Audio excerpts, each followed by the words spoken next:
Prayers to God for wine have gone unanswered for Catholic priests and bishops in Venezuela. God apparently doesn't care much about communion wafers either. Due to a variety of factors, the special wine used for Holy Communion and the wheat used for sacramental wafers are becoming scarce. The official wine producer could not provide the church a guarantee that it could meet production demands due to a lack of imported ingredients. Church officials now say they are down to their last 2 months' supply of wine and may begin rationing it. Much of the problem stems from price controls and strict control of foreign currency regulations by the government. Imported items are difficult for producers to afford due to currency rates. Another factor in the situation is the people's tendency to hoard staple items in uncertain times. Venezuelan President Nicolas Maduro blames the shortages on anti-government forces who are hoarding commodities to destabilize the country. The shortage of basic goods like milk, sugar, cooking oil, and wheat flour has been an increasing problem for the general population.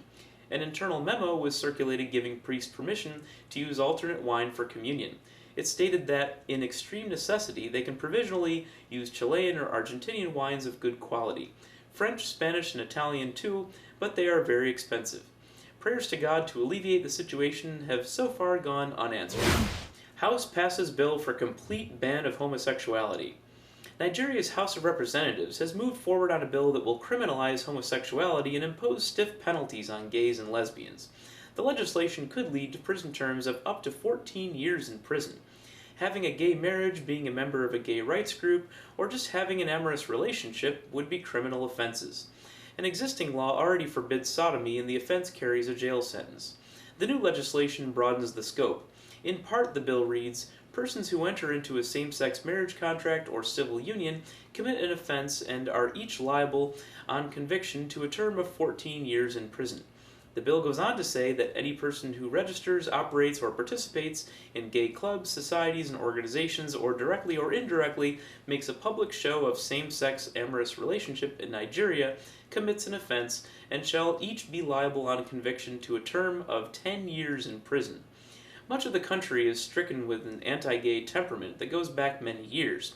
It can be attributed to the numerous religious missionaries preaching injustice for generations. Western countries have threatened to reduce aid to the country in order to pressure them to act in a more civilized manner concerning gay rights. This bill would require President Goodluck Jonathan's approval before it can become law.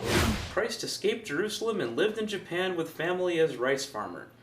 In Japan, a festival based on the legend that Jesus Christ lived out his final years in the village of Shingo is held every year in June. Some villagers in the town claim that Jesus not only escaped crucifixion to live in Shingo, they also claim that he got married, had 3 children, and died at the age of 106. According to the legend, ancient documents were discovered by a Shinto priest in 1935 that detailed Jesus' activities. The BBC says that those documents disappeared long ago, but some claim that this is just part of a conspiracy. Even if the documents never existed, CNN says that there could be some truth to the legend about Jesus. Shingo's name used to be Hirai, which is similar to the Japanese word for Hebrew. There's also an old folk song in the region that sounds a lot like words from the Hebrew language. Ryusuke Akamoto, a lecturer of sociology and religion, says that many of the local residents do not completely believe the legend, but it has been passed down for a long time. It has become not only part of the village's strategy to attract tourists, but also the identity of the village. Whatever one chooses to believe, the tourists the legend brings to Shingo have done much for the village economy.